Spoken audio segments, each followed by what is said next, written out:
The key to turning around a church is not programs, it's not methods, it's not means. There's an old adage that goes like this: methods are many, principles are few. Methods may change, but principles never do. And I'm going to suggest there are men who come in with a method, and the method will turn around a church, and then the method wears out. For instance, I wrote a book called The 10 Largest Sunday Schools and published it in 1969. It stayed on the best-selling list for about 2 years. And within the next 2 years, I preached in 87 of the 100 largest churches in America. They all had me come Sunday morning, Sunday night, a banquet here and there. And so I'm running all over the country. And then I began to preach at other churches, telling their stories. And several of them have a bus ministry.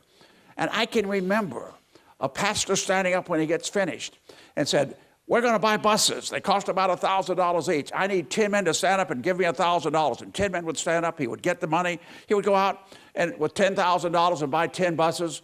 And before you know it, the church was growing. There have been all kinds of methods, and people get married to methods. They get in love with methods, and they think the method is the thing to make it happen. We're here in a building that was built by Arthur Flake. Now, Arthur Flake was a fertilizer salesman in Mississippi. And he sold fertilizer, and he was a Sunday school superintendent in a Southern Baptist church, and they had an associational contest to see which Sunday school could grow the fastest. He won.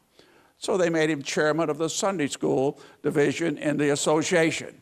Then they had a state convention, all associations, and his association won, and they hired him to be director of the Sunday school of all of Mississippi. And then they looked around, they said, Mississippi's growing faster than anyone else. And so they brought him here to Nashville, and he came, and he had a cardboard box and a secretary, and he changed the Southern Baptist Convention. Arthur Flake probably did more to transform the Southern Baptist Convention than any other man. He turned around churches. He preached a Sunday school revival. He had what they call the laws of Sunday school growth, or the Flake formula. And he would go and begin preaching, but he would walk through a church and find 10 spots that were not being used for Sunday school. And they would preach on the need for workers, come forward, dedicate. And he said, I have 10 classes, and I want you to surrender to become a junior girls teacher, to be a junior high school boys teacher, to be a young adult teacher. And he would put these on a chalkboard up in front of the church. And he would preach until he got 10 people to come to take the 10 classes and the 10 spaces.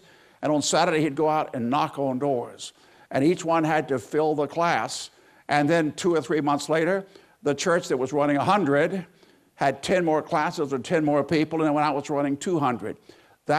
Sunday school is a method. Training Union is a method. Awana is a method. Christian Endeavor is a method. There are lots of methods out there. Busing is a method. Matter of fact, in Southern Baptist churches from about 1900 to about 1950s, the anointed method was door-to-door visitation. In the 60s, the anointed method was Sunday school busing. In the 70s, the anointed method was getting on media, radio, television, advertising, using every available means at every available time to reach every available person. In the 80s, we kind of turned under the influence of John MacArthur. Great preaching builds great churches. In the 90s, Bill Hybels, it was a seeker church. And all of a sudden, about 2000, a new method comes along. It's called praise worship music. And you get a band, and you get instead of a choir, you have a praise team up front. Now, basically, the praise worship church is an anointed method.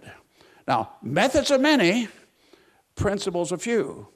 Methods may change, but principles never do. Worship is the principle. A lot of the ways we do it with the band and the guitars, etc., are methods. And so we must understand we can use methods to turn around a church. A method may be used by a turnaround leader. Many pastors will go to a church and say, you know, if we had another service, a contemporary service is another way of saying it's a method. It's the way we express our worship. And so methods are many. And he could use it to turn around a church. Now, other churches have come along and they've used other methods. They will say, let's have a certain kind of college career class, or let's have a certain kind of outreach through our gym. Let's have a certain kind of a basketball program.